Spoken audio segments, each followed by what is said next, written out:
Bueno, vamos a empezar.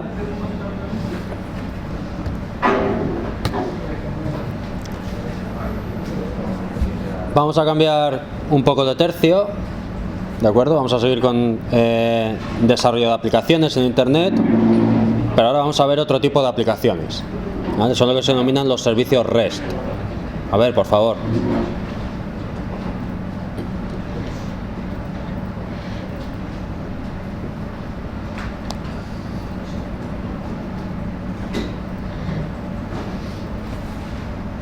Venga, ¿estamos listos?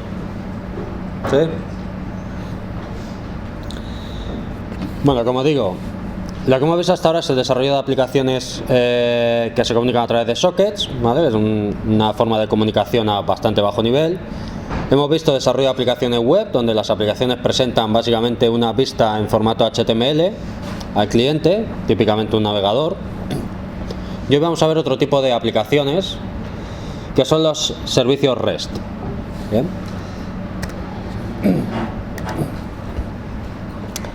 Entonces, si pensáis un poco en las aplicaciones que tenéis en el teléfono móvil, ¿vale? Las aplicaciones de Twitter, de Facebook o mismamente la aplicación de correo electrónico, todas ellas son aplicaciones nativas, ¿vale? Es decir, son aplicaciones diseñadas específicamente para vuestros dispositivos. Esas aplicaciones están mostrando información que, bueno, en el caso de Facebook y de Twitter, por ejemplo, también podéis acceder vía web, ¿vale? A través de un navegador. Pero se están mostrando en una aplicación nativa del dispositivo que estáis usando, ¿vale? Vuestro smartphone, ¿sí? Evidentemente, a esas aplicaciones, pues no les viene especialmente bien obtener la información del servidor en formato HTML. En formato HTML está bien cuando yo voy a mostrar la información en un navegador. El navegador sabe renderizar el HTML de forma que veamos una página web con sus imágenes, sus tablas, etcétera, sus estilos, sus tamaños de letras, su tipología, su tipografía. Bien. Cuando estamos hablando de aplicaciones en un móvil, yo lo que quiero son los datos. Ya me encargo yo de visualizarlo, ¿vale? Las aplicaciones nativas de móvil visualizan la información de una manera muy específica que generalmente viene determinada por el tipo de dispositivo móvil. ¿De acuerdo? Entonces, a esas aplicaciones lo que les interesa son los datos per se. No les interesa la visualización de esos datos porque ya se van a encargar ellas de visualizarlos como sea necesario. Es más, típicamente el formato de visualización de una página web a lo mejor no es adecuado para visualizar en un dispositivo móvil. ¿Sí? ¿Esto se entiende? Si yo hago una aplicación para mi teléfono móvil para mostrar la cuenta de Twitter de un usuario, pues no quiero hacer una petición HTTP, ¿vale? A twitter.com y que se me devuelva un HTML, del cual yo tendría que extraer la información que le quiero mostrar al usuario, que básicamente es su timeline, ¿vale? Los mensajes que tiene, por así decirlo, en su bandeja, ¿vale? No quiero hacer eso. Quiero directamente los datos, ¿vale? Fijaros que en el HTML hay un montón de cosas que no son los datos, ¿vale? Hay un montón de texto por ahí, hay un montón de etiquetas que indican estilos y cosas similares, ¿vale? Entonces, por ahí dentro del HTML están los datos que yo quiero. Pensar en el ejemplo de los anuncios. Si hiciéramos una página web bonita para los anuncios, pues eso tendría un fondo que posiblemente sería una imagen, que a lo mejor se movería cuando haces scroll, el rollo este que está ahora tan de moda, ¿no? El formulario de anuncios pues sería una cosa chula con sus estilos, o a lo mejor con una línea rodeando el formulario, lo que fuera. ¿Bien? Y luego tendríamos la lista de anuncios, que previsiblemente sería una tabla, pero que a lo mejor sería una tabla que no pareciera una tabla ortopédica HTML de esta de hace 20 años, sino una tabla chula, renderizada quizá con un poquito de JavaScript, este tipo de cosas. Entonces, cuando yo hago una aplicación para el móvil, todo eso me sobra. A mí dame los datos que hay dentro de la tabla, ¿vale? Que yo se los tengo que mostrar al usuario como me deja el dispositivo móvil, ¿vale? El dispositivo móvil tiene su propio sistema de componentes gráficos, que es en el que yo me apoyo para visualizar la información. Entonces hay cierto tipo de aplicaciones que básicamente lo que necesitan es hablar con otras aplicaciones para obtener datos. ¿Bien? Entonces, en ese contexto no me interesa tener una interfaz web para la comunicación, ¿vale? Me interesa establecer algún tipo de protocolo propio para comunicar la aplicación de mi móvil con el servidor que tiene realmente los datos. ¿Sí? ¿Vale? Entonces, esa comunicación no se puede hacer por HTML. O sea, no se puede hacer en HTML. Eso no es un formato razonable para intercambiar información entre aplicaciones. Entonces, en general, cuando los datos de una aplicación tienen que ser consumidos por otra, el caso del móvil es un caso paradigmático, pero hay muchos otros casos, ¿vale?, donde hay datos que son consumidos por aplicaciones. Pues en esos casos, lo que se suele hacer es montar un protocolo propio para comunicar esas dos aplicaciones. Pensad, por ejemplo, que vais a una agencia de viajes para reservar un vuelo. Bueno, pues la agencia de viajes tiene un ordenador desde el cual obtiene información de los vuelos que están almacenados en otro lado, ¿vale? Entonces, hay un servidor al cual se conectará la aplicación que tienen las agencias de viajes, ¿vale?, que le dirá la disponibilidad o el número de plazas libres que hay en un determinado vuelo que está buscando la persona que nos está atendiendo en un determinado momento. ¿Sí? Entonces, cuando queremos que las aplicaciones se comuniquen entre sí, lo pueden hacer de diferentes maneras, ¿vale? Y una de las maneras que vamos a ver aquí, ¿vale?, es a través de lo que se denomina la arquitectura REST, ¿vale? Pero antes de hablar concretamente de REST, pues vamos a ver un poquito otras posibilidades de comunicar aplicaciones entre sí, ¿vale? Entonces, a lo largo de la historia se han diseñado muchos métodos para comunicar aplicaciones en un sistema distribuido. ¿Bien? Uno de los más sencillos es utilizar un protocolo propio. Por ejemplo, si tengo dos aplicaciones, pues como hacíamos cuando hacíamos los ejemplos de sockets, me abro un socket entre las dos aplicaciones y yo me monto un protocolo por encima de ese socket, ¿vale? Yo por el socket puedo enviar lo que quiera, ¿vale? Decido que cuando te mando un 1, pues te estoy diciendo hola, y tú me contestas entonces con un 3 y me estás diciendo dime qué quieres, entonces yo te contesto con un 7, ¿vale? Nos montamos un protocolo encima del socket, pero tenemos que hacerlo nosotros, ¿vale? Tenemos que decidir cuál es ese protocolo. Otra posibilidad es utilizar lo que se llama invocación de llamada de procedimiento remoto, que básicamente que yo desde una máquina puedo invocar métodos o procedimientos en otra máquina, ¿vale? Tradicionalmente se llama RPC, llamada de procedimiento remota, porque viene de antes de la orientación a objetos, entonces se le denomina invocar remotamente un procedimiento, ¿vale?, o una función en otra máquina, ¿de acuerdo? Esto incluye pasarle los parámetros que haya que pasarle a ese procedimiento para que pueda realizar su labor, ¿vale? El resultado de ejecutar ese procedimiento en la máquina remota se devuelve a la máquina origen, ¿de acuerdo? Entonces hay una aplicación que realiza una petición, pero esa petición es básicamente, oye, ejecútame este procedimiento con estos argumentos, ¿vale?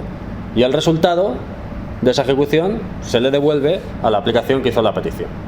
Es otra posibilidad de comunicar aplicaciones distribuidas, ¿vale? Y luego se han desarrollado protocolos de comunicación un poquito más avanzados, como por ejemplo Corba o RMail, ¿vale?, que permite la invocación remota de métodos en lenguajes orientados a objetos, y que además en el caso de Corba, pues bueno, tiene otra serie de servicios adicionales, como poder descubrir qué aplicaciones hay por ahí con las cuales yo puedo interactuar, ¿vale?, y este tipo de cosas.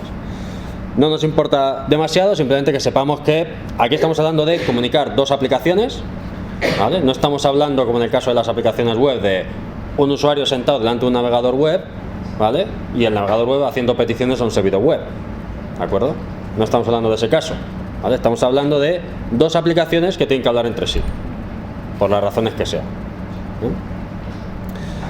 Entonces, estos son algunas de las formas que tendríamos de comunicar estas dos aplicaciones si nos surgiera el caso, ¿de acuerdo? Entonces, actualmente el enfoque actual es utilizar lo que se denominan servicios web, ¿vale? Los servicios web son básicamente una forma de comunicar aplicaciones más ligera y que además permite ciertas cosas que era un poco más difícil hacer con algunas de las tecnologías anteriores, ¿vale? Principalmente están muy orientados a ser utilizados en un entorno en la nube, ¿vale?, con alta disponibilidad, tolerancia a fallos, elasticidad, ¿vale? Están muy pensados en este sentido. Entonces, bueno, aunque entre los sistemas distribuidos actuales podemos considerar, por ejemplo, la web, ¿vale?, aquí ya digo que no estamos hablando concretamente de servir páginas HTML, ¿vale?, sino que estamos hablando de servir datos, ¿vale?, datos que van a ser consumidos por otra aplicación. Bien. Los dispositivos que pueden ejecutar estos sistemas pueden ir desde grandes servidores hasta teléfonos móviles, ¿vale? Es decir, puede haber grandes servidores que se comunican unos con otros para obtener información, ¿vale? Por las razones que sean, para conseguir un objetivo, o simplemente puedo tener un teléfono móvil que necesita comunicarse con Facebook para decirle, oye, dime qué le tengo que mostrar a tu usuario, ¿vale? Que está queriendo acceder a la aplicación. En cualquiera de los casos, de lo que se trata es de, al final, servir datos, ¿vale? De un servidor a un cliente. ¿Sí? Entonces, al final, un servicio web es una aplicación tipo web, ¿vale?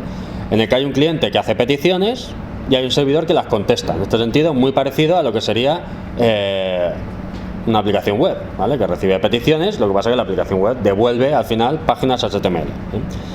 En el caso de los servicios web se utiliza, igual que en el caso de las aplicaciones web, se utiliza el protocolo HTTP para el transporte, ¿de acuerdo?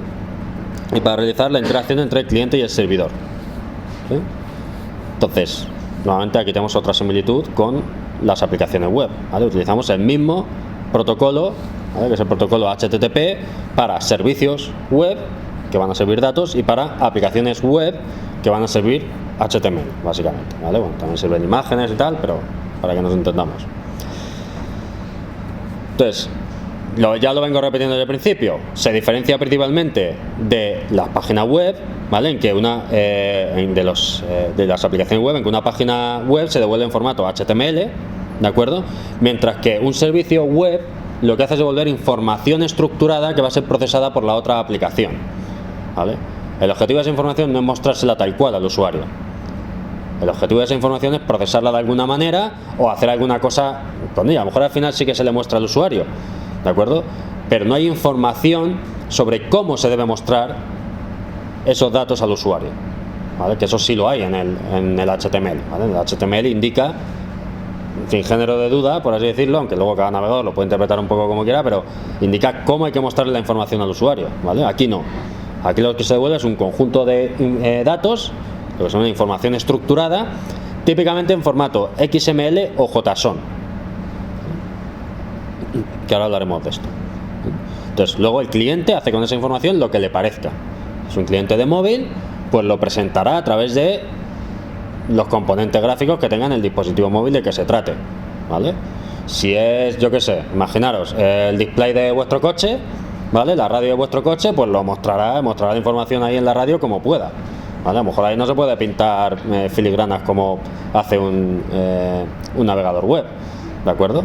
Pero imaginaros que vuestro coche tuviera la capacidad tuviera conexión a internet y la capacidad de preguntar cosas. A lo mejor no necesita ni conexión a internet, simplemente hay piezas del coche que son electrónicas y que se les puede preguntar su estado y te muestra el estado en la pantalla, ¿vale? Pues eso son aplicaciones nuevamente hablando entre ellas, ¿sí?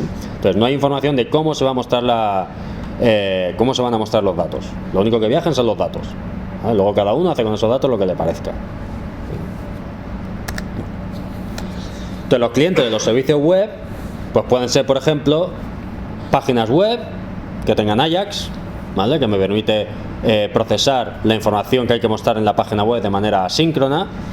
Pero no tengo que esperar que esté toda la información para mostrar la página, sino que se va actualizando de manera asíncrona la página. Página web con arquitectura SPA, ¿vale? Single Page Application. Aplicaciones, por ejemplo, móviles, las Smart TVs actualmente, por ejemplo, ¿de acuerdo? Podrían beneficiarse de este tipo de servicios web. O, bueno, servidores de otras aplicaciones web, ¿vale? Es decir, aplicaciones web que preguntan a otras aplicaciones por información para después mostrarla como páginas web, ¿bien? Se denomina agregadores de servicios. Entonces, esto es lo que os he venido contando hasta ahora, ¿vale? La aplicación de Facebook para Android, pues es un cliente de un servicio web que proporciona Facebook, ¿vale? Facebook tiene servidores, aplicaciones web que te sirven HTML para ser visualizados en el navegador, ¿vale? Y tiene servicios web que lo que te sirven es información estructurada en formato JSON para ser consumida, por ejemplo, por sus clientes móviles, ¿sí? ¿Esto se entiende? Son dos casos de uso diferentes, ¿vale? Entonces, una de las mayores ventajas de los servicios web es principalmente la transparencia del lenguaje. Cuando hablábamos de invocación remota de procedimiento, ¿ahí qué pasa? Pues invocación remota de procedimiento, si es en Java, es contra un procedimiento Java, ¿vale? Si es en C, es contra un procedimiento C, ¿vale? Y si queremos que eso sea portable y que pueda ser multilenguaje, pues hay que meter mecanismos para soportarlo, ¿vale? Entonces, la ventaja de los servicios web es que funcionan sobre HTTP, protocolo que cualquier sistema es capaz de hablar, y el intercambio se realiza a través de JSON o XML, completamente independiente del lenguaje de programación que estemos usando, ¿vale? Es más, cuando yo consumo datos de un servicio web, no sé en qué lenguaje está programado ese servicio web, ni me importa, ¿de acuerdo? A lo mejor el servicio web de Facebook está hecho en PHP y el servicio web de Twitter está hecho en Java, ¿vale? Y yo puedo tener un cliente Java tanto para Facebook como para Twitter, independientemente de en qué lenguaje esté implementado el servicio, ¿sí? Y esto es una de las mayores ventajas que me proporcionan los servicios web: independencia completa del lenguaje de programación, ¿vale? Y se debe a que está basado en HTTP y en XML o JSON como formato de intercambio de datos. ¿Bien?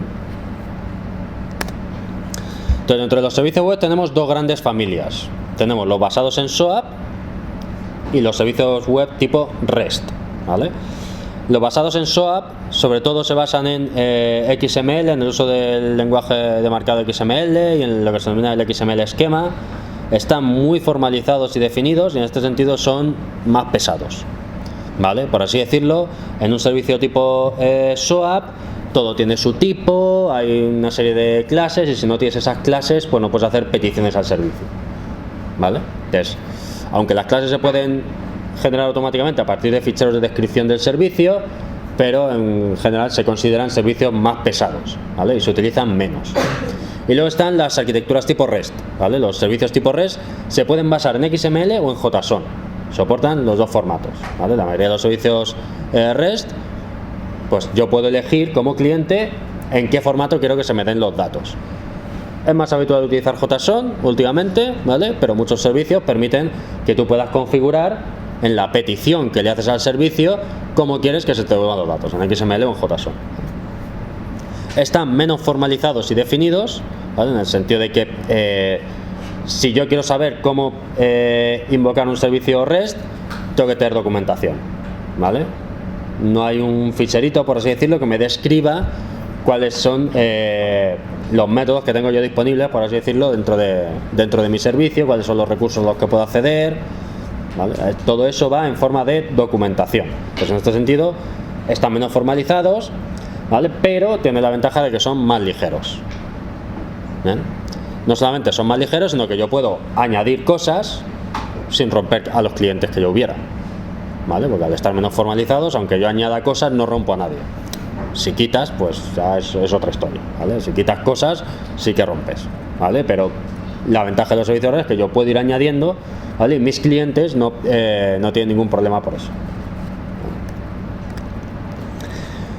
Entonces, bueno, nosotros nos vamos a centrar principalmente en clientes o en servicios web tipo REST, ¿vale? Pero bueno, aquí tenéis un poquito una breve descripción de lo que es SOAP, ¿vale? Es un acrónimo de Simple Object Access Protocol, aunque los acrónimos muchas veces pierden su sentido, ¿vale? Y simplemente se denomina SOAP al conjunto de servicios que se basan en XML y XML esquema, ¿vale? Simplemente. Entonces hay una especificación oficial del WWW, ¿vale? World Wide Web Consortium, y bueno, la versión actual es la 1.2 de 2007. Bien. En el caso de SOAP, el formato de los mensajes es XML, ¿vale? Tanto la petición como la respuesta van en formato XML. Entonces hay un cliente que pide cosas a un servicio web y lo hace en formato XML, y el servicio web los datos se los devuelve también en formato XML, ¿vale? Puede utilizar muchos protocolos de transmisión, ¿vale? Pero el más utilizado es HTTP. ¿Sí? Entonces, el tema de los servicios web SOAP es que junto a cualquier servicio web SOAP hay que crear un fichero que se llama WSDL, que es la descripción de lo que contiene el servicio, es decir, qué funcionalidad me ofrece este servicio web, qué cosas puedo hacer yo, ¿vale? Contra una aplicación que implementa este servicio web. Eso viene descrito en un ficherito WSDL. Ese ficherito está disponible de forma que yo me lo puedo descargar ¿vale? Y puedo conocer las operaciones que yo puedo realizar contra mi servicio web. Bien, luego veremos cuáles son este tipo de operaciones, no concretamente en SOAP, en REST, pero para que luego veréis exactamente qué tipo de operaciones se pueden realizar contra un servicio web. ¿Bien? Entonces, este ficherito tiene que existir sí o sí, ¿vale? Y tiene que reflejar fielmente las operaciones que permite el servicio web, lo cual evidentemente limita un poquito la evolución del servicio, porque si yo evoluciono el servicio tengo que cambiar el fichero. Si cambio el fichero, puedo romper a otros clientes que se basan en la versión antigua del fichero para acceder a mi servicio. REST es acrónimo de Representational State Transfer, transferencia de estado representacional, ¿vale? Es una técnica de arquitectura software para sistemas distribuidos basados en la web. Cuando hablamos de basados en la web, no penséis en HTML, ¿vale? Simplemente pensar en Internet, ¿de acuerdo? Y en el protocolo HTTP, por eso se dice basados en la web, ¿vale? La web viaja sobre HTTP, entonces REST se basa en el protocolo HTTP, ¿vale? Por eso se dice que es una técnica de arquitectura software para desarrollo de sistemas distribuidos basados en web, ¿vale? Pero es en web refiriéndose exclusivamente a la parte de HTTP, ¿vale? No a la parte de HTML. Entonces, bueno, el término se acuña en el año 2000 en una tesis doctoral escrita por Ray Fielding, y que es uno de los principales autores de la especificación del protocolo HTTP. Pero bueno, hay una serie de lo que se denominan los principios REST, ¿vale? Que define cómo de REST es tu servicio web, ¿vale? Es decir, dentro de los servicios web REST yo puedo ser más estricto o menos estricto en la aplicación de estos principios, ¿de acuerdo? ¿Vale? Entonces, el nivel 0 es simplemente, yo utilizo HTTP, ¿vale? Como protocolo de comunicación, ¿vale? Yo utilizo JSON y ya está, ¿vale? No hay mucho más ahí. En el nivel 1 yo además considero que hay una cosa que son recursos, que es a lo que accedo a través del servicio web, que luego lo veremos, ¿vale? Veremos que el concepto de recursos es una cosa muy importante dentro de un servicio web, ¿vale? Y yo voy a querer hacer operaciones sobre recursos. Por ejemplo, en el caso de Twitter, un recurso podría ser el timeline de un usuario, ¿vale? En Twitter, es decir, la lista de mensajes que le aparece en su timeline. Eso podría ser un recurso, ¿vale? Yo podría querer hacer con ese recurso, por ejemplo, consultarlo. Quiero consultar la lista de mensajes nuevos, ¿de acuerdo? Entonces, si yo estoy accediendo a los datos del servicio web utilizando el concepto de recurso, estoy en el nivel 1, ¿de acuerdo? El nivel 2 es además utilizar los verbos HTTP, que ahora veremos, ¿vale? HTTP tiene una serie de verbos que yo puedo utilizar para hacer referencia a qué operación quiero realizar sobre un determinado recurso, ¿vale? Entonces, evidentemente, para tener nivel 2 yo necesito tener nivel 1, ¿vale? Tengo que identificar un recurso y luego, a través de los verbos HTTP, identificar qué operación quiero realizar yo sobre ese recurso, ¿vale? Y luego ya el nivel 3 es lo que se denomina los controles hipermedia, que es que los propios datos que se me devuelven permiten, por así decirlo, navegar los datos, ¿vale? Imaginaros, por ejemplo, que yo quiero obtener la lista de mensajes que hay en el timeline de un usuario de Twitter. Bueno, pues esa lista de mensajes puede ser 1000, por ejemplo, desde la última vez que se actualizó. No le voy a devolver los 1000 mensajes al usuario, ¿vale? Típicamente lo que se hace es devolverle, por ejemplo, los 10 primeros. ¿Bien? El cliente es responsable después, si quiere los siguientes 10, de volver a hacer una petición al servidor diciéndole, vale, ya me has dado los 10 primeros, dame los siguientes 10, ¿de acuerdo? Entonces, cómo se realice esa comunicación, ¿vale? Depende de cómo se realiza esa comunicación, depende que tengamos un nivel 3 o no. Si el cliente tiene explícitamente que decir, oye, dame los datos de este a este, entonces no tenemos nivel 3, ¿vale? Si en los propios datos que devuelve el servicio web hay información de cómo obtener la siguiente ristra de datos, entonces tenemos nivel 3, ¿vale? Es decir, junto con los propios datos viaja la información de cómo obtener los siguientes, ¿de acuerdo? Entonces eso se denominan controles hipermedia, ¿vale? En el propio JSON que le va a devolver el servicio web al cliente hay información de qué petición tiene que hacer el cliente para obtener los siguientes 10 datos. ¿Bien? Entonces, bueno, que sepáis que están estos 4 niveles y que hay servicios REST que cumplen unos niveles y no cumplen otros, ¿de acuerdo?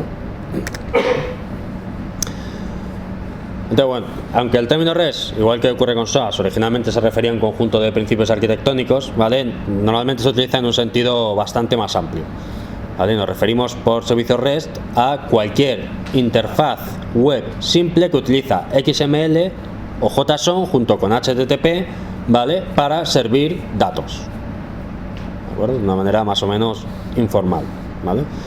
Lo que ofrece al final un servicio REST es lo que se denomina un conjunto de operaciones CRUD, ¿vale? De creación, modificación y borrado de información, ¿vale? De esos recursos de lo que hemos hablado antes, ¿vale? Tenemos un servidor que contiene información y que expone, ¿vale?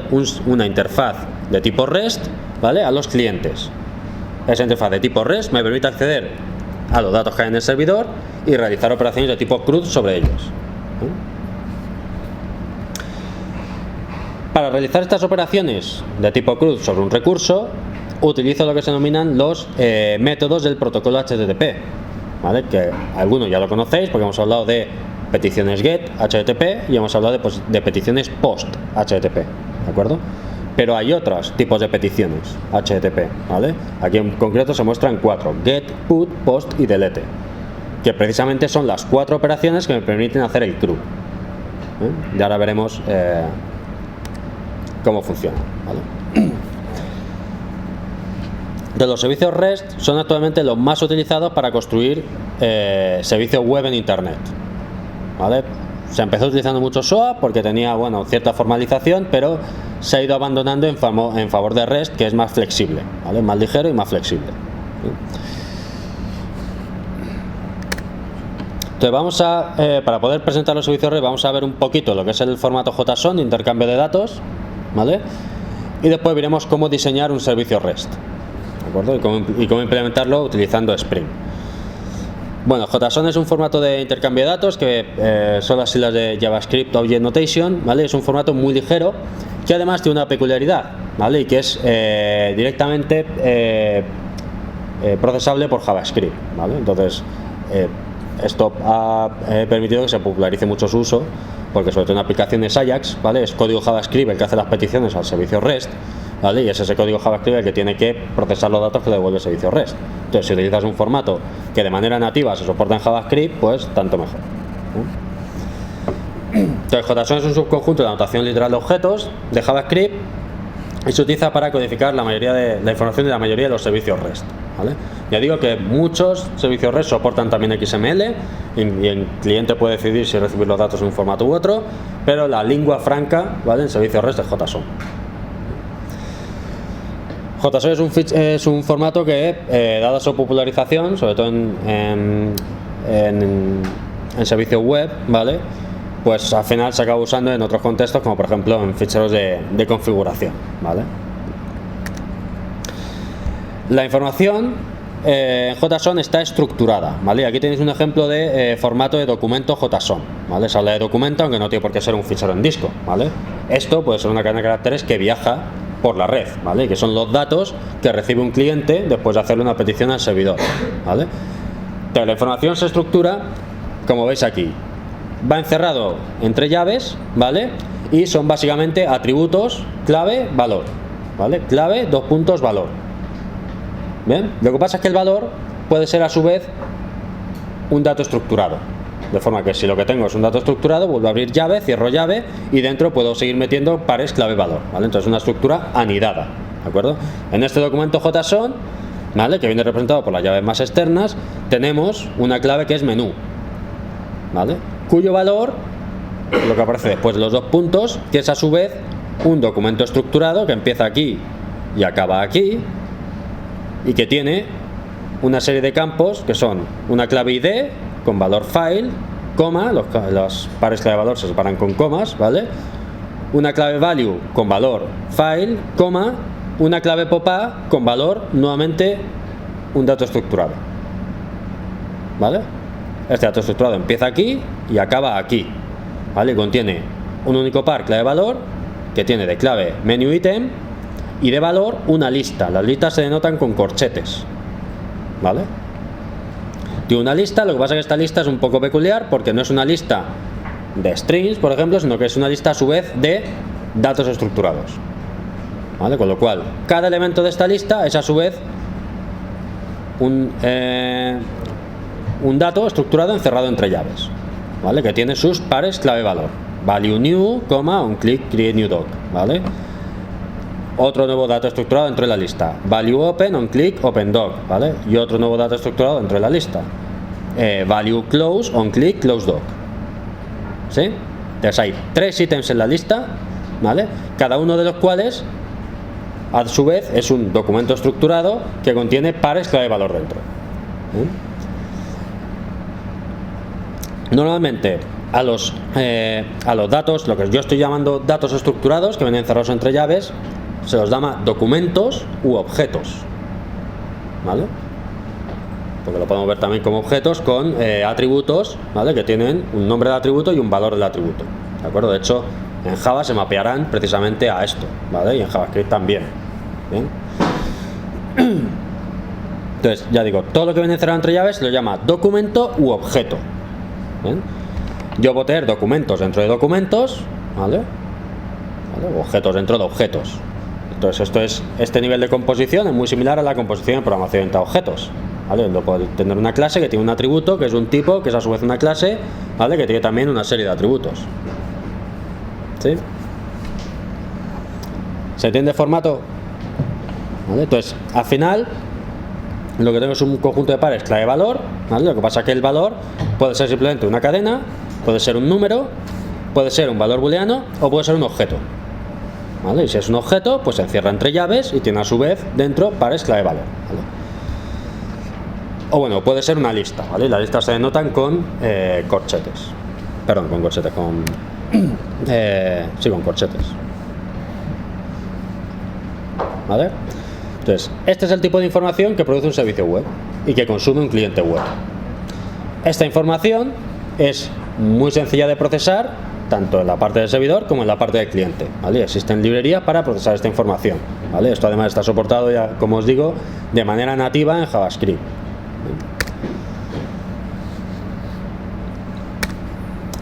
Entonces, JSON es un formato que se está haciendo cada vez más popular, ¿vale? Y se emplea cada vez más en lugares donde antes se utilizaba XML.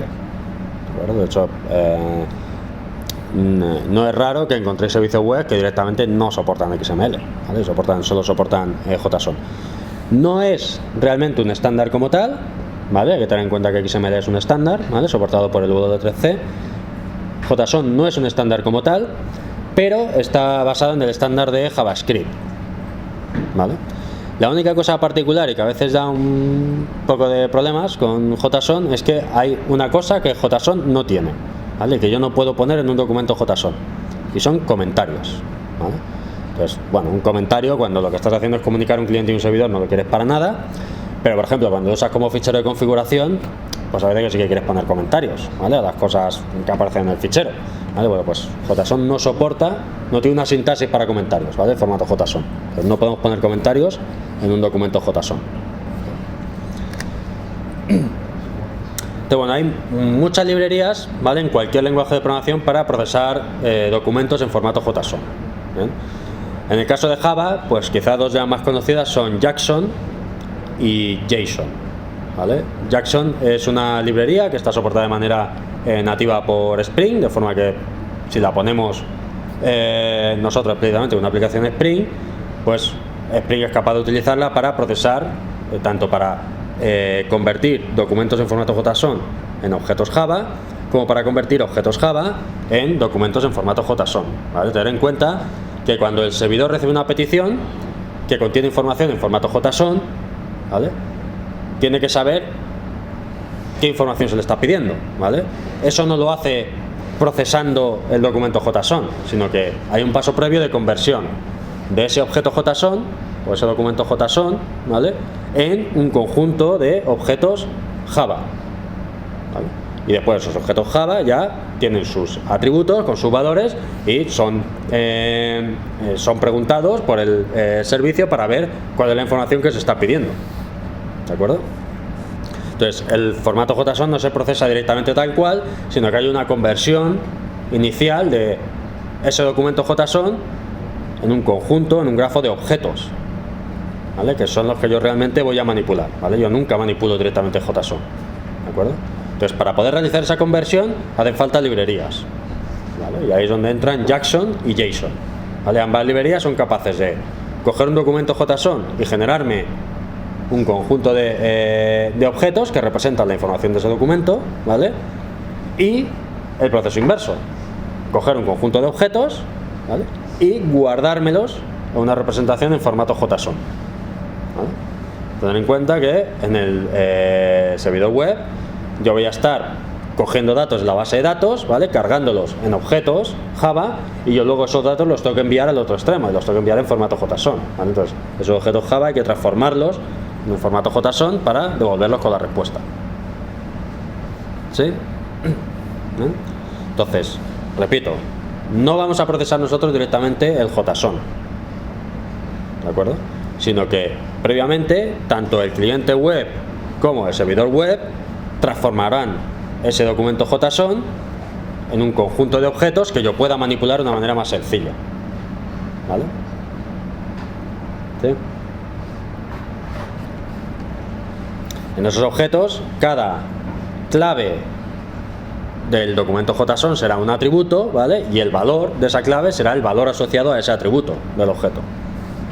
Entonces, de esta manera yo puedo obtener la información que había en el JSON simplemente utilizando los métodos get de mis objetos. Bueno, Jackson es una librería desarrollada por la gente de CodeHouse, ¿vale? Que tiene 3 formas de uso diferentes, no nos importa mucho, pero bueno, que sepáis, hay una forma de procesar el documento JSON, que es lo que se llama el Streaming API, ¿vale? Que es procesarlo con eventos. Otra opción es levantar un árbol a partir del documento, ¿vale? De forma que yo puedo después navegar ese árbol para obtener el dato que yo quiera. Esto implica un consumo de memoria si el documento JSON es muy grande. Y luego está también lo que se llama el Binding API, que simplemente transforma el JSON en objetos y viceversa, ¿vale? Construye un grafo de objetos con las clases que yo quiera utilizar para representar ese documento JSON, ¿vale? Entonces yo tengo mi modelo de datos, ¿de acuerdo? Imaginaros en el caso del ejemplo de los anuncios, tengo una clase anuncio que tiene sus atributos, ¿vale? Y tengo una lista de anuncios, ¿de acuerdo? Y yo recibo un documento JSON con anuncios. Bueno, pues lo que yo quiero es que Jackson me transforme ese documento JSON en una lista de objetos de tipo anuncio, ¿vale? Entonces para eso utilizaría lo que se llama el Binding API. Ahora le digo, oye, transforma este documento JSON utilizando mi clase anuncios y una lista de anuncios, ¿vale? Entonces se buscan las castañas para al final generarme el formato que yo quiero, ¿vale? Los tipos de datos que yo quiero, siempre que sea posible, claro. Si yo quiero transformar un documento JSON en un anuncio y lo que viene en el documento JSON no se parece a un anuncio en nada, pues entonces esa conversión falla, ¿vale? Pero si es posible, pues se realiza la conversión y lo que se me devuelve a mí es un objeto anuncio, ¿vale? Que representa exactamente el documento JSON que he recibido. Jackson, como digo, es la librería por defecto en Spring, ¿vale? Para procesar documentos JSON, ¿de acuerdo? Y si no decimos nada, es la librería que utilizará Spring para convertir JSON en Java, en objetos Java, y objetos Java en JSON, ¿vale? JSON es otra librería desarrollada por Google, que tiene también 2 modos de funcionamiento. Puede levantar un árbol con el documento JSON, ¿vale?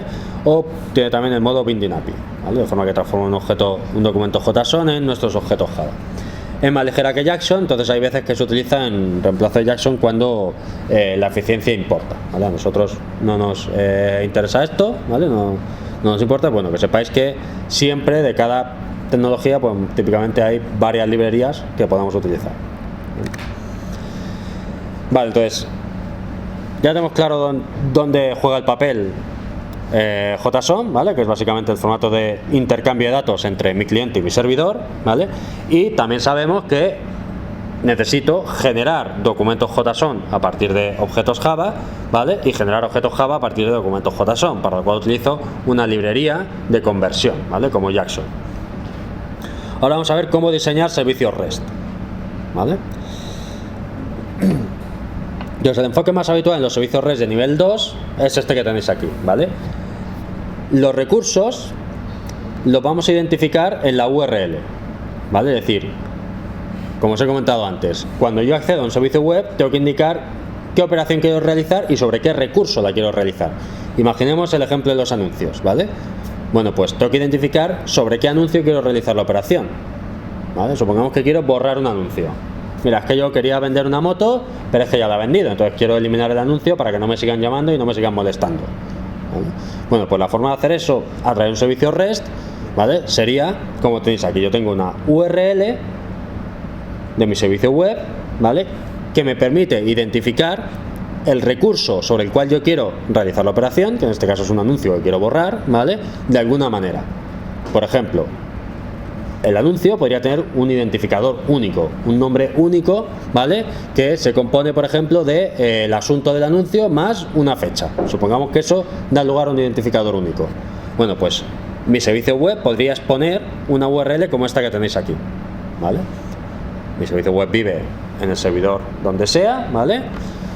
Expone un controlador en /anuncio, ¿vale? Y luego, porque quiero hacer operaciones sobre un anuncio, y luego tengo que identificar sobre qué anuncio quiero realizar la operación. ¿Cuál es el anuncio? ¿Cuál es el recurso sobre el cual yo quiero realizar la operación?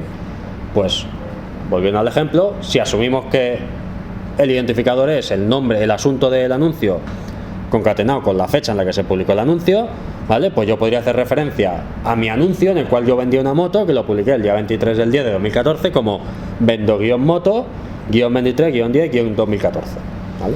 Entonces, esa última parte de la URL, ¿vale? Esta parte de aquí me está identificando un recurso y le está diciendo al servicio REST, quiero hacer algo con esto, ¿vale? Esa es la forma en la que yo tengo que decirle a un servicio REST que quiero operar con un determinado recurso del servidor, ¿vale? Como estamos manejando anuncios, el recurso es un anuncio, ¿sí? Entonces, esta información el servidor web la utilizará, por ejemplo, para irse a la base de datos, recuperar el anuncio, ¿vale? Una vez que tenga el anuncio, realizar la operación que yo le diga sobre él, ¿sí? ¿Se entiende la forma de identificar los datos sobre los que yo quiero operar? ¿Vale? Al final lo que quiero hacer es consultas, altas, modificaciones y borrados sobre los datos, ¿vale? Entonces, tengo que identificar sobre qué dato quiero hacer alguna de esas 4 operaciones. ¿Cómo lo identificamos? Habría muchas maneras. Cuando vimos aplicaciones web, vimos que yo podría pasar parámetros en la URL, por ejemplo, ¿vale? Pero eso no es estándar en REST, ¿de acuerdo? La forma en la que identificamos los recursos en REST es como tenéis aquí, ¿vale? En esta URL de ejemplo, ¿vale? Si yo quiero operar sobre un anuncio, pues tendré una parte del path que sea /anuncio, para indicar que quiero operar sobre un recurso de tipo anuncio, ¿vale? Y después tengo que identificar exactamente qué anuncio, sobre qué anuncio quiero operar, ¿vale? Y entonces pongo barra y el identificador del anuncio. En este caso, hemos considerado que el identificador se forma con el asunto más la fecha de publicación del anuncio, ¿vale? Pero podría ser un identificador más feo, ¿vale? Podría ser, por ejemplo, la clave que le asocia en la base de datos al anuncio cuando lo meto en la base de datos, ¿de acuerdo? Que suele ser una ristra bastante asquerosita de tratar con ella, ¿vale? O podría ser el hash del mensaje del anuncio, yo qué sé, ¿de acuerdo? Al final, como esto es comunicación entre dos aplicaciones, pues en general nos da igual que el nombre sea bonito o no, ¿vale? Lo que nos tiene que dar claro es la estructura, ¿vale?, de la URL con la que vamos a realizar la petición al servidor web, ¿vale? Pues ¿está claro esto? Si pensamos, luego lo veremos, ¿vale?, en un ejemplo, pero si pensamos en cuando hacíamos las aplicaciones web con Spring, ¿de acuerdo? Esta última parte de aquí representa ¿qué?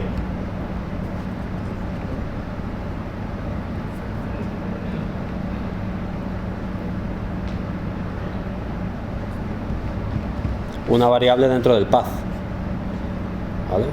Uno de los últimos ejemplos que vimos a la hora de pasar variables a una aplicación web, se la podíamos pasar por get como parámetros de la URL, ¿vale? Pero también se lo podíamos pasar dentro de la propia ruta de la URL, ¿vale? El parámetro, ¿de acuerdo? Entonces, esto el servicio web lo tendrá que procesar como una variable que viene codificada dentro de la ruta, ¿vale?, de la URL, ¿sí? Luego, las operaciones que queremos realizar sobre el recurso vienen definidas por el método HTTP que yo use, ¿vale? Por eso HTTP es fundamental en los servicios web, ¿de acuerdo? Entonces, si yo utilizo un método get, ¿vale? El método getHTTP, lo que estoy queriendo decirle al servicio web es dame, ¿vale? Dame ese recurso, ¿de acuerdo? Entonces el servicio web, dada la URL que tenéis aquí arriba, lo que me devolvería sería el anuncio, ¿vale? Que representa ese identificador, ¿vale? Con su asunto, su autor y su mensaje. ¿Sí? Si hago una petición de tipo delete, una petición HTTP de tipo delete, lo que le estoy queriendo decir al servidor web es bórramelo, bórrame el recurso, ¿vale? Entonces, eso lo que haría sería borrar el anuncio Vendomoto 23 del 10 de 2014. ¿Sí?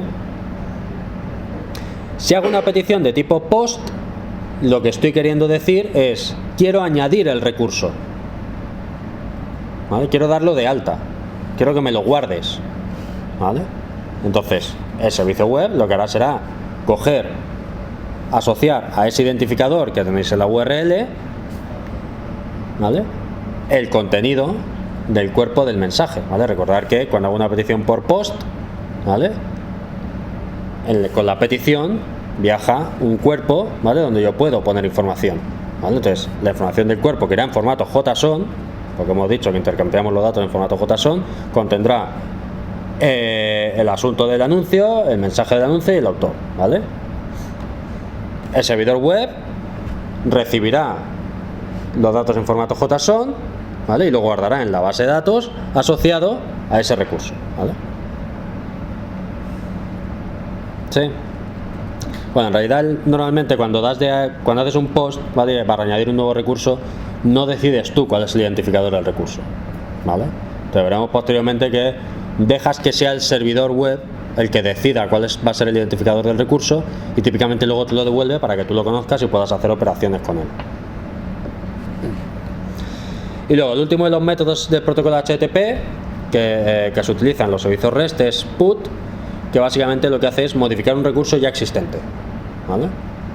Entonces, dado un identificador de recurso, ¿vale? Con un método put, en el cuerpo del mensaje nuevamente yo puedo enviar información que será actualizada en el recurso, ¿vale? Podría cambiar, por ejemplo, el mensaje del anuncio, ¿vale?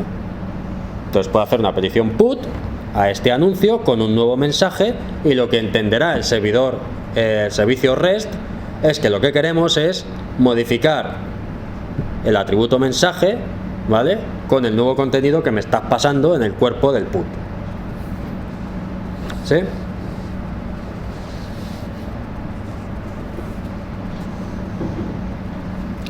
¿Hay alguna duda? Ahora vamos a ver ejemplos, ¿vale? Con un cliente REST además, ¿vale? Para que veáis exactamente cuando me refiero al cuerpo del mensaje y a todas estas cosas, ¿vale? ¿Dónde va cada cosa? ¿Bien? La información se manda y se devuelve codificada en JSON, ¿de acuerdo? Es decir, si yo quiero dar de alta un recurso, lo tengo que enviar en el cuerpo del mensaje en formato JSON, ¿vale? Y cuando yo hago una petición de tipo GET, por ejemplo, cuando el servidor REST me tiene que devolver algo, me lo devuelve en formato JSON. Bien. Y los códigos HTTP se utilizan para notificar errores, ¿vale? Por ejemplo, si intento hacer un recurso que no existe, se me devuelve un 404, ¿vale? Que es el código de error estándar cuando se hace una petición por un recurso que no está en el servidor, ¿eh? Normalmente pensamos en visitar una página web que no existe, ¿vale? Pero en el contexto de los servicios REST usamos también 404 y nos referimos a que el servicio por el que yo he preguntado no existe. Imaginaros que el anuncio Vendomoto 23 de octubre de 2014 no existe. Pues el servidor web, ¿vale? El servicio web me devolvería un 404 como código HTTP, ¿vale? Diciéndome, este recurso no está, no lo encuentro, ¿vale? Con este identificador que tú me has pasado no encuentro nada en la base de datos. ¿Sí? Entonces, importante, los recursos se identifican en la URI, ¿vale? Entonces, parte de la URL es fija, ¿vale? Y otra parte apunta al recurso concreto sobre el cual yo quiero realizar mis operaciones, ¿vale? Y aquí tenéis una serie de ejemplos, ¿vale? Por ejemplo, server anuncio Vendomoto 23 de octubre de 2014 me identifica un anuncio, ¿vale? Que tiene ese identificador, ¿vale? Server /users /bob lo que me está identificando es un usuario, ¿vale? Con el identificador Bob, ¿de acuerdo? Y esto puede anidarse, es decir, server barra users barra bob barra anuncio barra comparto piso está refiriéndose a un recurso que es el anuncio comparto piso del usuario bob, ¿vale? Entonces, fijaros que yo puedo construir, por así decirlo, entre comillas, consultas, ¿vale? Relativamente, iba a decir potentes, pero más que potentes, explícitas en la URL, ¿vale? Y puedo referirme a un recurso dentro de otro recurso, ¿vale? El anuncio comparto piso del usuario bob, ¿vale? Yo tengo un recurso que son los usuarios y tengo otro recurso que son los anuncios que publican esos usuarios. Entonces puedo componer servicios REST de esta manera, ¿sí? Evidentemente, por detrás de cada una de estas peticiones hay un método que tiene que procesar la petición, ¿vale? Tendremos un controlador, igual que teníamos en la aplicación web, ¿vale? Que tendrá una serie de métodos. Cada método procesa un tipo de petición, ¿bien?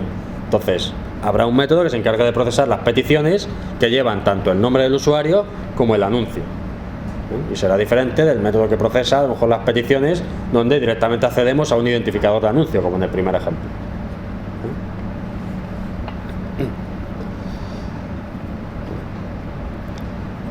¿Alguna duda? Entonces, fijaros que lo que está aquí en negrita son, por así decirlo, variables, ¿vale? Variables metidas dentro de la ruta, ¿de acuerdo?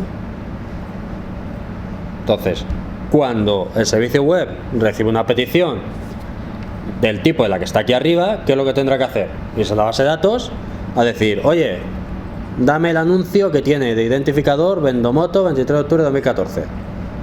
Si está, me lo devuelve. Que no está, me devuelve un 404, ¿de acuerdo? Pero el método que procese la URL del tercer ejemplo, ¿vale? Lo que tendrá que hacer es irse a la base de datos a decir, oye, dame el anuncio comparto piso del usuario Bob, ¿vale? Es decir, tiene que extraer las dos informaciones de la URL, ¿vale? Para después construir una consulta sobre una base de datos, ¿vale? Y devolverme el resultado. ¿Sí? Bueno, y el último ejemplo, pues básicamente igual que el tercero, ¿vale? Asumiendo que codificamos los recursos, pues utilizando algún identificador que normalmente es generado de manera automática, por ejemplo, cuando insertamos los datos en la base de datos, ¿vale? Entonces, como decíamos, si hago una petición HTTP de tipo GET, se me devuelve el recurso, típicamente codificado en formato JSON, ¿vale? Las peticiones de tipo GET no envían información en el cuerpo de la petición, ¿vale? De hecho, no hay cuerpo en una petición GET, las peticiones de tipo delete indican al servicio REST que tiene que borrar el recurso, ¿vale? Tampoco envían información en el cuerpo de la petición. Una petición de tipo POST da de alta un nuevo recurso en el servidor, ¿vale? Entonces tiene que enviar el recurso que quiere dar de alta, ¿vale? Este recurso se envía en formato JSON en el cuerpo de la petición, ¿sí? Y una petición de tipo PUT lo que hace es solicitar que se modifique un determinado recurso que ya existe, ¿vale? Entonces, los campos que hay que modificar del recurso se envían en formato JSON en el cuerpo del mensaje, ¿vale? Entonces, lo que se hace típicamente en una petición PUT es obtener el recurso con GET, cambiar los valores de los campos que queramos cambiar, ¿vale? Y enviar el recurso completo con PUT, ¿vale?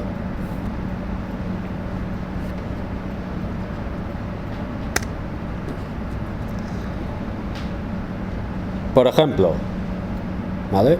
Imaginemos que realizamos una petición, ¿vale? Para a un servicio REST, ¿de acuerdo? Con esta URL, server /bob /bookmarks /6, ¿vale? Una petición de tipo GET. Lo que nos devolvería el servidor REST, ¿vale? Típicamente sería una cosa como la que tenéis ahí debajo, ¿vale? Una respuesta HTTP que lleva lo que se denomina un mime type, ¿vale? Que es cuál es el formato de la respuesta, ¿vale? Que en este caso sería application /JSON, ¿de acuerdo? Eso es un estándar. Entonces, en el mime type pone eso, quiere decir que el cuerpo de la respuesta viene en formato JSON, ¿sí? ¿Vale? cuando yo hago peticiones a un servicio web que me devuelve página web, HTML, ¿vale? También tiene su mimetype, ¿vale? Para indicar que el formato devuelto es HTML, ¿de acuerdo?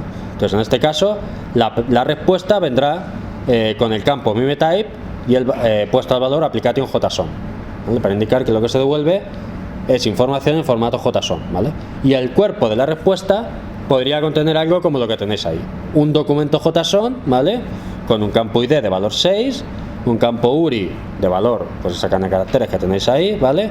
Y un campo description con otra cadena de caracteres, ¿vale? Es un documento JSON bien formado que podría ser resultado, podría ser la respuesta, ¿vale?, a una petición como la que tenéis aquí arriba. ¿Sí?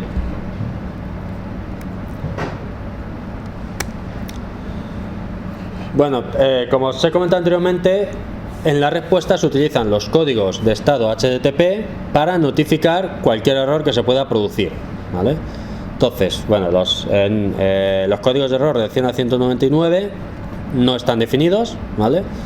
Del 200 al 299 quieren decir que la petición fue procesada correctamente, ¿vale? Típicamente un código de error 200 es que todo ha ido bien, ¿vale? Es el código de error, el código de estado, perdón, no de error, el código de estado estándar, si todo ha ido bien, es el 200, ¿vale? Los códigos de estado del 300 al 399 lo que le indican al cliente es que necesita hacer peticiones adicionales para terminar la operación, ¿vale? Por ejemplo, cuando hay que redireccionar a una página, lo que se le devuelve al cliente es un código 300 que le indica, oye, que tienes que redirigirte a este otro sitio porque hemos movido la página de sitio, por ejemplo, ¿vale? Entonces el cliente tiene que realizar una operación adicional para llegar hasta el recurso, ¿vale? Los códigos de estado del 400 al 499 se utilizan cuando se ha producido algún error que en teoría es culpa del cliente, ¿vale? Faltan datos para procesar la petición, los datos son incorrectos, el recurso al que se intenta acceder no existe, en cuyo caso daríamos un 404, ¿vale? Ese tipo de códigos de error quieren decirle al cliente, oye, algo has hecho mal, ¿vale? Por ejemplo, hay menos campos de los que se esperan, o más campos, o los campos tienen tipos incorrectos, ¿vale?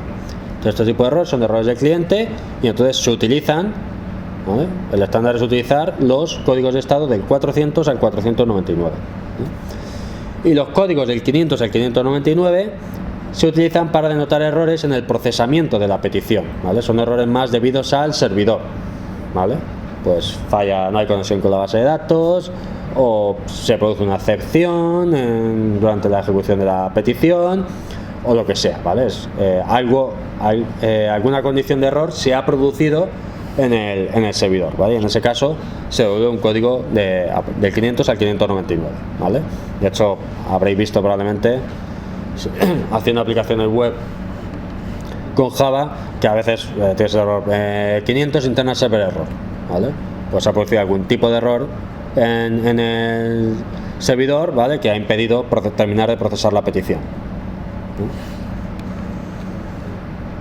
Entonces, cuando se devuelven códigos HTTP, lo razonable es adherirse a estas normas, ¿de acuerdo? Para no liarnos.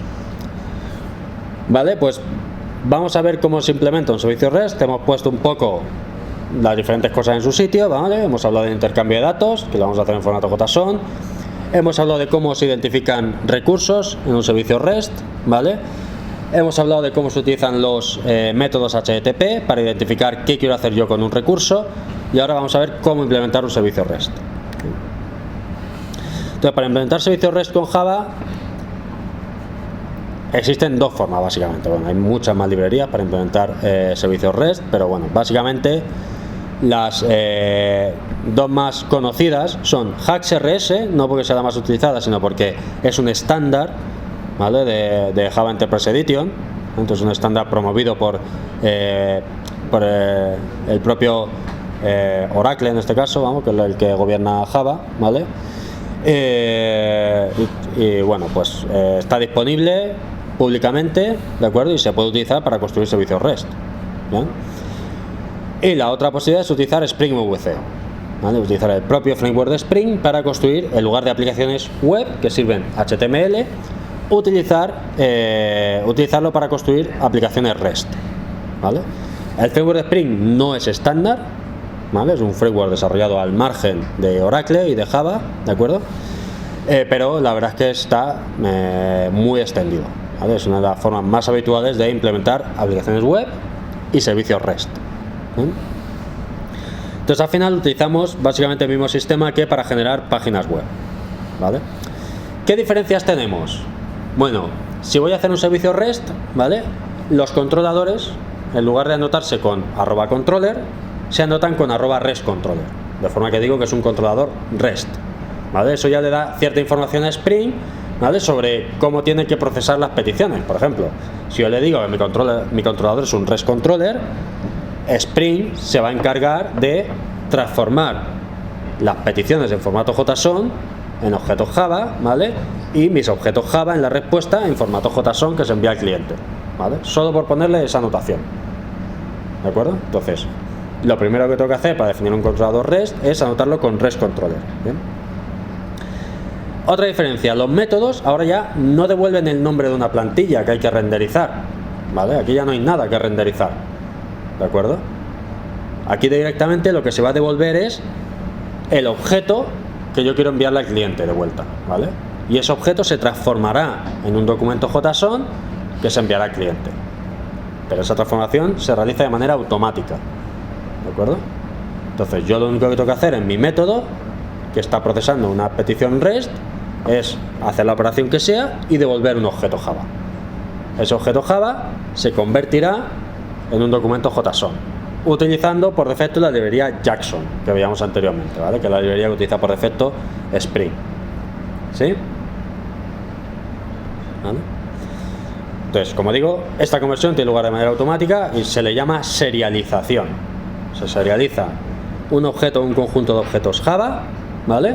En un documento JSON, ¿vale? Y en el otro extremo, el cliente tendrá que hacer el proceso inverso, ¿vale? Que se llama deserializar el documento JSON para convertirlo, pues, en un conjunto de objetos en el lenguaje en el que está escrito el cliente, ¿vale? Recordad que REST permite implementar cliente y servidor en lenguajes diferentes, por lo tanto el cliente podría estar escrito en Ruby, ¿de acuerdo? Pues habrá una librería para deserializar documentos JSON en Ruby que me genere un conjunto de objetos Ruby, ¿vale?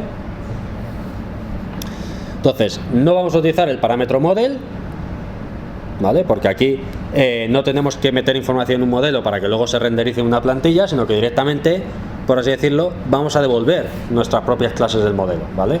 Y Spring se va a encargar de convertir eso en un documento JSON, ¿vale? Y como digo, no hay plantillas, ¿vale? No hay plantillas porque las plantillas se utilizan para convertir mi modelo de datos, ¿vale? En un documento HTML, ¿de acuerdo? Inyectar, mejor dicho, mi modelo de datos dentro de un documento HTML. Pero aquí no tenemos HTML, entonces no hay plantillas, ¿vale? Directamente voy a devolver mis datos, ¿vale? Y eso se va a convertir en un JSON que se va a enviar al otro extremo, ¿sí? Bueno, vamos a ir viendo un ejemplo paso a paso, ¿vale? Y después lo vais a implementar vosotros tal cual están las transparencias. Bien, queremos gestionar una lista de equipos, ¿vale? Ese va a ser nuestro modelo de datos. Entonces, los equipos se representan por la clase team. Bien, cada equipo tiene un nombre y una lista de jugadores, ¿vale? Y los jugadores se representan por la clase player. Entonces aquí ya nuestra clase team, ¿vale? Tiene dos atributos: el nombre del equipo y la lista de jugadores, ¿vale? Lista de objetos de tipo player.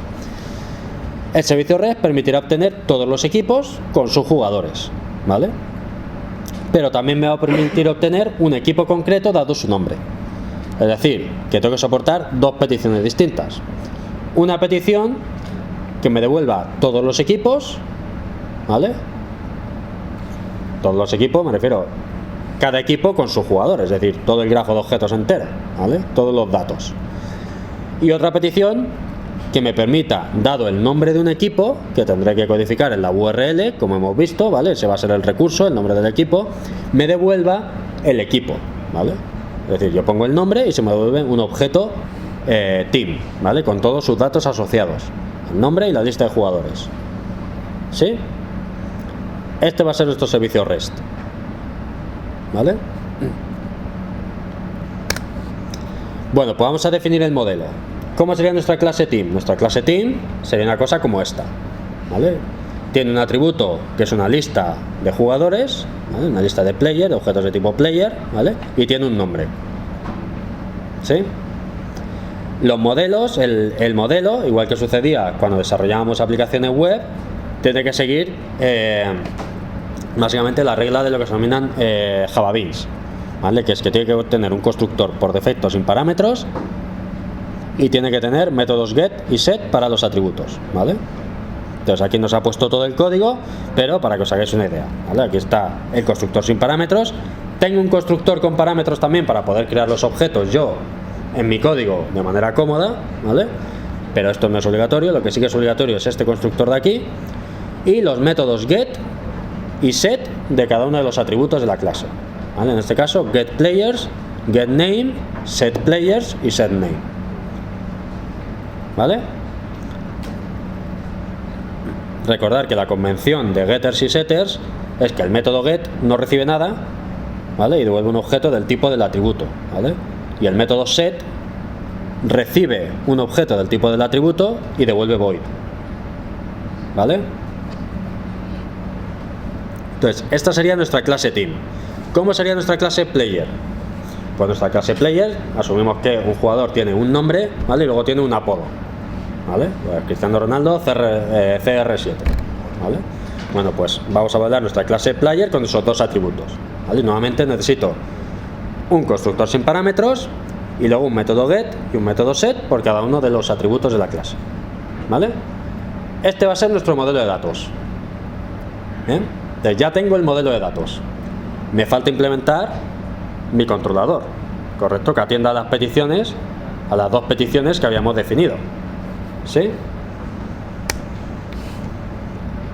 ¿Cómo sería ese controlador? Bueno, pues necesito una clase que lo voy a llamar team REST controller, ¿vale? Anotada con REST controller para decirle a Spring, oye, ojo, que este controlador atiende peticiones de tipo REST. ¿Bien? Entonces, dentro de mi team REST controller, lo primero que tengo, ¿vale? Que ahora hablaremos de ello, es un servicio que tengo que definir que me permite gestionar básicamente los equipos, ¿vale? Es como si fuera el acceso a la base de datos, pero no voy a usar base de datos, sino que voy a usar una clase que me va a permitir gestionar la lista de equipos, ¿vale? De forma que yo podré dar de alta los equipos, ¿vale? Y consultarlos, ¿eh? Entonces, lo he llamado a la clase, le he llamado Team Service, ¿vale? Y me lo declaro como un atributo de mi controlador para poder hacer uso de la funcionalidad que me proporciona esa clase. Entonces, los datos realmente los tiene el servicio, ¿vale? Yo os lo voy a pedir. Este es el esquema habitual cuando veamos bases de datos, ¿vale? El esquema habitual es este, ¿vale? Que yo tengo un servicio al cual le pido los datos, de forma que desacoplo mi controlador del acceso a los datos, ¿vale? Y simplifico el código del controlador y simplifico también el código de acceso a datos, ¿vale? Entonces, este objeto Team Service es el que me va a proporcionar la funcionalidad, ¿vale? Que yo necesite para operar con los datos. Y yo lo único que tengo que definir en el controlador es los métodos que voy a soportar, ¿vale? Entonces, hemos dicho que queremos poder devolver todos los equipos, es decir, la lista completa de equipos, ¿vale? Y cada equipo con sus jugadores, ¿eh? Entonces, lo que hago es definir una URL que es /teams, de forma que las peticiones que me hagan a /teams, asumo que lo que tengo que devolver es la lista completa de equipos.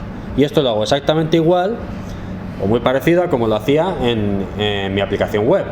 Tengo que definir lo que se llama un request mapping, ¿vale? Tengo que mapear el método que tenéis aquí, que es el getTeams, ¿vale? A una URL. Y eso lo hago con una anotación request mapping, ¿vale? Entonces, esta anotación que está anotando este método getTeams lo que dice es: cuando te llega una petición a /teams, me invocas este método, ¿vale? Pero fijaros que el request mapping tiene además otro atributo, ¿vale? Y es que yo puedo especificar qué tipo de petición HTTP soporto, ¿vale? Es decir, cuando me llega una petición a /teams de tipo get, ¿vale? Una petición HTTP de tipo get, me invocas este método. porque lo que yo quiero obtener es la lista de equipos, ¿vale? Eso hemos dicho que es una petición HTTP de tipo GET, consulta, ¿vale? Cuando quiero consultar algo, utilizo un GET. ¿Bien? ¿Qué pasa si hago una petición a /teams de tipo put o post o delete? Pues que el servidor me va a responder con un error, me va a decir no está soportado, ¿vale? /teams no soporta otras operaciones que no sean un GET. Bien, entonces de esta manera yo puedo definir con un grano muy fino qué es lo que quiero que haga este método. Este método va a devolver la lista de equipos, ¿vale? Cuando se le pida cuando se haga una petición a /teams de tipo GET, y ya está. ¿Bien? Entonces, ¿qué es lo que tiene que hacer el método getTeams? Fijaros, cuando hacíamos aplicaciones web teníamos que devolver el nombre de una plantilla donde hubiéramos renderizado, ¿vale?, en HTML la lista de equipos. Aquí no, aquí los datos se devuelven tal cual. Bueno, tal cual no, porque se van a transformar en JSON, ¿vale? Pero se devuelven tal cual. Yo no tengo que hacer absolutamente nada. Cojo la lista de equipos y la devuelvo. Por eso el método getTeams devuelve una lista de team, ¿vale? Entonces, cuando hacemos servicios REST, con Spring, ¿vale?, los métodos, típicamente el valor devuelto por los métodos es simplemente la información que yo quiero devolver, ¿vale? ¿Qué es lo que hace esta URL? Devolverme la lista de equipos, ¿vale? Pues entonces el método getTeams tiene como valor devuelto lista de teams, ¿vale? Lista de team. ¿Cómo obtengo la lista de equipos? Bueno, voy a utilizar el team service, ¿vale? Hemos dicho que el team service va a encapsular, ¿vale?, los datos propiamente de la aplicación, ¿de acuerdo? Entonces ese team service tiene un método, asumo, no lo hemos visto todavía, ¿vale? Asumimos que tiene un método getTeams que me devuelve la lista de todos los equipos. Entonces yo hago return teamservice.getTeams, ¿vale? Y esa llamada getTeams me devuelve la lista de equipos y yo simplemente hago un return de la lista, ¿vale? Esos son objetos tipo Java, ¿vale? Después Spring, cuando termine de ejecutar mi método, cogerá esa información, ¿vale?, y la transformará en JSON y se la devolverá al cliente. ¿Sí? El siguiente método que teníamos que soportar era pedir la información de un equipo concreto, y el equipo lo íbamos a identificar por el nombre, ¿vale? Entonces asumimos que no puede haber dos equipos con el mismo nombre, ¿de acuerdo? Y tengo que montarme igual, ¿vale?, un método en mi controlador que me dé soporte a esa operación.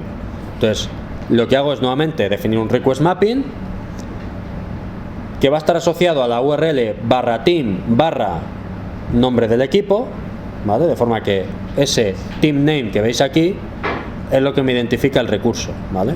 Y le cierro entre llaves para indicarle a Spring que eso va a ser una variable, ¿vale?, que en tiempo de ejecución eso tendrá el valor que sea, ¿vale?, y que quiero que me lo ponga en un parámetro del método para yo luego poder recuperar el equipo que tenga ese nombre. ¿Sí? Y el tipo de petición tiene que ser una petición de tipo GET, una petición HTTP de tipo GET, ¿vale? Porque estamos haciendo una consulta. Quiero el equipo que tiene este nombre, ¿vale? En el método Java, ¿vale?, que he llamado getTeam,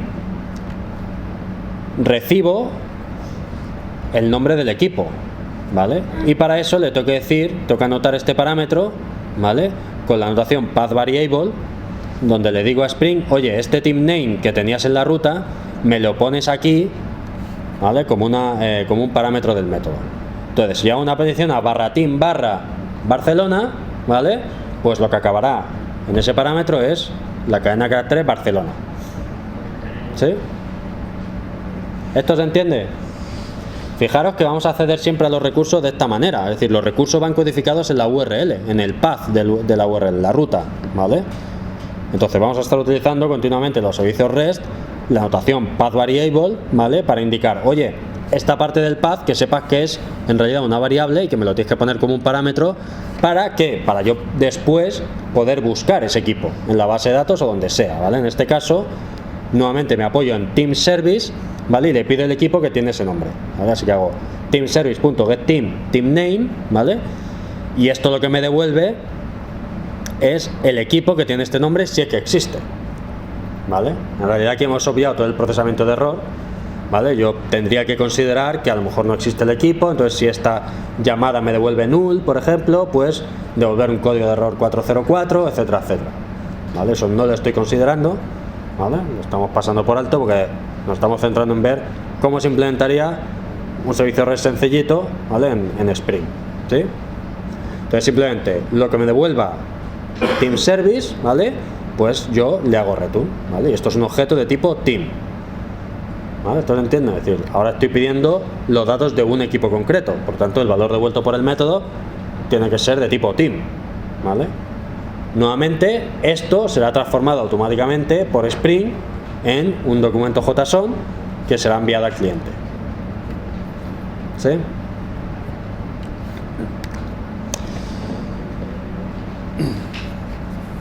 Vale, bueno, voy a pasar de momento por alto esto, ¿de acuerdo? Porque esta petición es para dar de alta un nuevo equipo, ¿vale? Pero eso no lo hemos especificado en el ejemplo, ¿de acuerdo? Entonces quiero que veamos primero el ejemplo con las peticiones de tipo GET, porque quiero que probemos con un cliente sencillo hacer peticiones al servicio, ¿vale? Y que veamos cómo se comporta, ¿de acuerdo?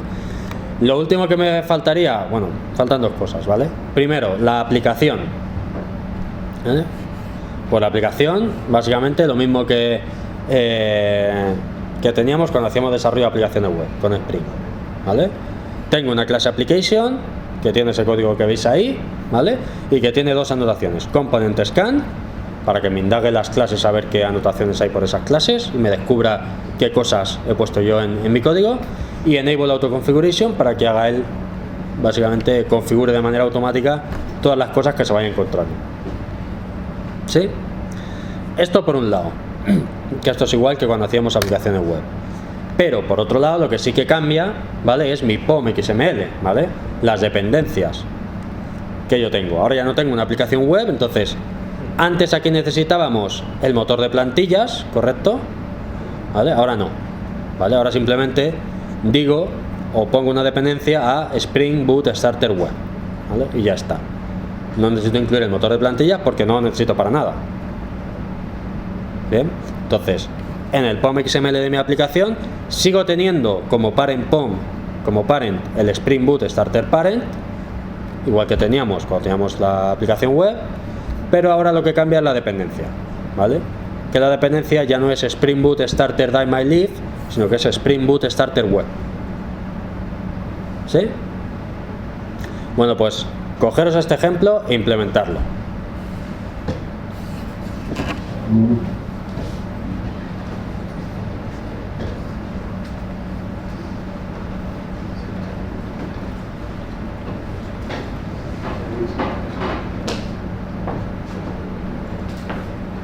Vale, sí.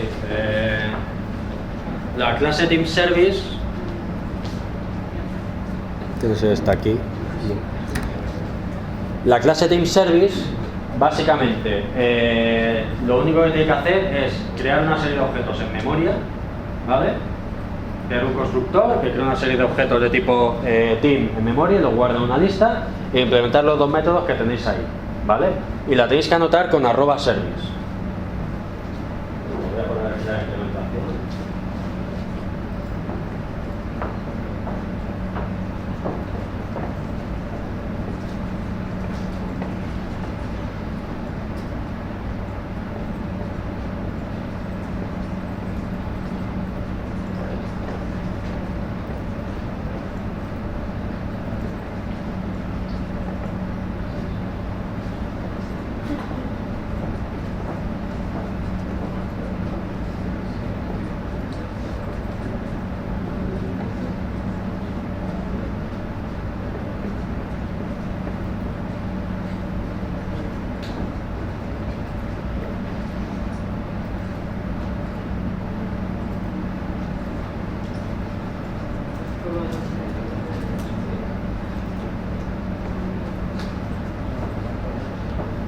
A ver, la clase Team Service tiene un atributo Teams, que es la lista de equipos, ¿vale? Y el contenido de esa lista lo voy a crear aquí en el constructor, ¿vale? Entonces aquí lo que tenéis que hacer es team, team 1 igual a new team, bla bla bla bla, ¿vale? Y después hacéis teams.add team 1, ya he metido el primer equipo en la lista, ¿vale?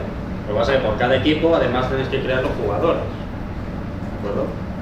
Es decir, rellenar esto un poquito, pero vamos, con que metáis un equipo o dos equipos, ¿vale? Y dos jugadores en cada equipo, suficiente, ¿vale? Pero esto ya es simplemente utilizando las clases team y player, ¿vale? Pues ir instanciando objetos y ir metiendo los objetos team dentro de esta lista, ¿vale? Y después es hacer el método getTeams, que devuelve una lista de team, ¿vale?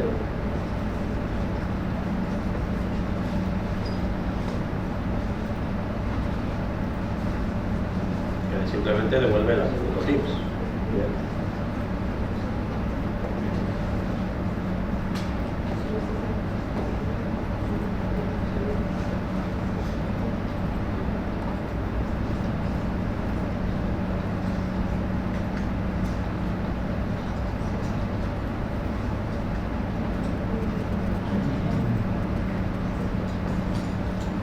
Y el método getTeam, que da un nombre, me devuelve el equipo con ese nombre, ¿de acuerdo? Este tío lo que tendrá que hacer es buscar en la lista de equipos.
A ver, una cosa, si tenéis problemas para crear el proyecto,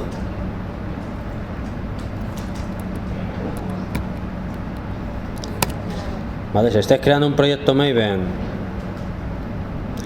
y no os deja seleccionar un arquetipo, vale, lo que podéis hacer es aquí en esta pantalla decirle que no queréis seleccionar un arquetipo, vale.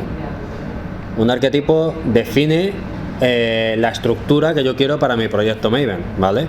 Pero si no le pongo arquetipo, él va a crear ya una estructura que es prácticamente igual que la que nos genera con el arquetipo, ¿vale? Porque estamos cogiendo un arquetipo muy simple, entonces al final es básicamente lo mismo. Entonces, le clicáis ahí y entonces ya no se conecta a internet para nada y simplemente crea el proyecto, va a crear la carpeta main, la carpeta test y la carpeta Java y resources dentro de cada una de esas dos, ¿vale? Y ya está, vais al POM y ya metéis los datos de la aplicación, ¿vale? Las dependencias de la aplicación, ¿sí?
Equals name.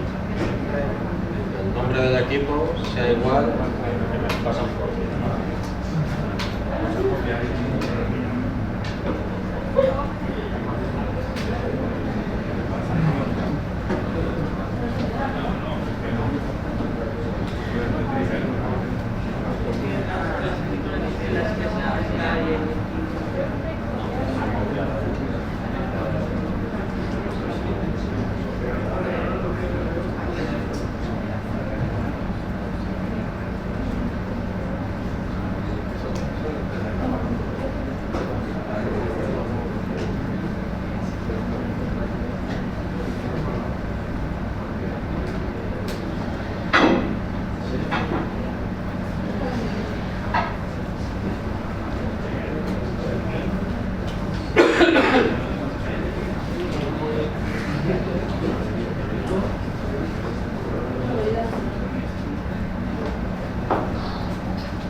A ver, señores, para el jueves, ¿realmente todos se los habéis implementado? Por favor, es copiar y pegar.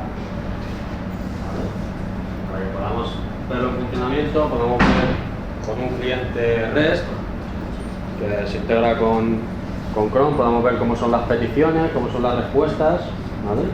Antes de poder seguir avanzando.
Gracias.